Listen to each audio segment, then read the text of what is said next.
პირველებისთვის თბილისში მომხდარი სასტიკი მკვლელობის ახალი დეტალები ხდება ცნობილი. პოლიციის ფაილების მიხედვით დგინდება, რომ თბილისში დამამძიმებელ გარემოებებში ჩადენილი განზრახ მკვლელობა ორმა პირმა დააორგანიზა. პირველების ინფორმაციით დაკავებულმა პირებმა კარგად იცოდნენ, რომ მოკლული 31 წლის მამაკაცი შარტავას ქუჩაზე ნაქირავებ ბინაში იმყოფებოდა. მათ სტრატეგია და გეგმა დასახეს, მოვიდნენ შარტავას ქუჩაზე. ეს არის პოლიციის ფაილების პოლიციის შინაგან საქმეთა სამინისტროს ვერსია. მოვიდნენ, დაელოდნენ მოკლულ მამაკაცს და ჩასაფრება მოუწყეს ცივი იარაღით. მას მრავლობითი დაზიანებები მიაყენეს, მათ შორის ორი გულის არეში, რომელიც აღმოჩნდა სასიკვდილო. ამავდროულად პირველების ინფორმაციით მოკლულ მამაკაცს დაზიანებები აღენიშნება ასევე სახის არეშიც. თავდაპირველად შინაგან საქმეთა სამინისტროს თანამშრომლებმა მომხდარ ფაქტთან დაკავშირებით ერთი პირი დააკავეს, თუმცა გავრცელებული ინფორმაციის მიხედვით დადგინდა, რომ მამაკაცი მარტო არ მოქმედებდა და ახლა ორი ბრალდებული წინასწარი მოთავსების იზოლატორში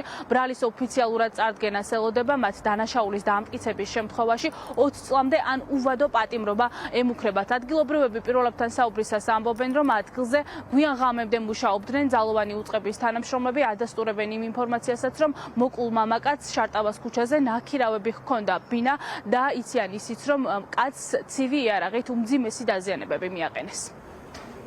ცხოვრობდნენ ამ თქვენს კორპუსში? ქირავობდნენ საათობრივად ბინას. ხო. მე თვითონ ხო გამოვედი ჩემ მანქანის უკან მოხდა. ხო. თქვენ მანქანასთან იყო გარდაცვლილი? მოგოგვიოთეს ჩემ მანქანები ორივე და ეს დანი ჰქონდა ხო დაზიანებები მიყენებული? ხო. აქ ჩაუსაფრდავ თუ რას ამბობდნენ? ხო. მანქანები ხო. ორივე და როგორც მოვიცი რომ სულთან ხონდაო უნიორეს მანქანას რაღაცა. ხო, ეს იყო მოტივია? ეს იყო მოტივი. კამერები თუ ამოიღო პოლიციამ თქვენი კორპუსის მეზობლობიც ხო? ისე ჩხუბის რამე დაპირისპირების სხვა გაიგეთ მანამდე სანამ ის გვიანობამდე იყო პოლიცია? კი, ღამის პირველ საათამდე იყო. ბიჭი რომ მოკლეს აქ. ხო. და რა დღეს იყო დაახლოებით, ხო არ იცით? არ ვიცი, რომ მოვედით უკვე პოლიცია. საღამოს უკვე ხო? არა, შუა დღეს. ხო, საღამოს. აქ ცხოვრობდა თუ ნაქირავები ქონდა ამ ბიჭს? მეც ახალ ხალხს. გამოგკითხოთ თქვენ პოლიცია. დანით დაჭრა ხო?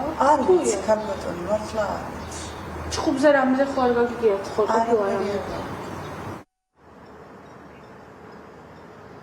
რა გახდა სასტიკი მკვლელობის მოტივი? ეს სავარაუდოდ სასამართლო პროცესზე გახდება ცნობილი. ორი ბრალდებული წინასწარი მოთავსების იზოლატორში რჩება. სავარაუდოდ დღეს მათთან შევლენ გამომძიებლები. ბრალის დადგენილებას ოფიციალურად გააცნობენ და არ არის გამორიცხული, რომ მათ აღკვეთ ღონისძიებასთან დაკავშირებით დღესვე იმშელოს მოსამართლე.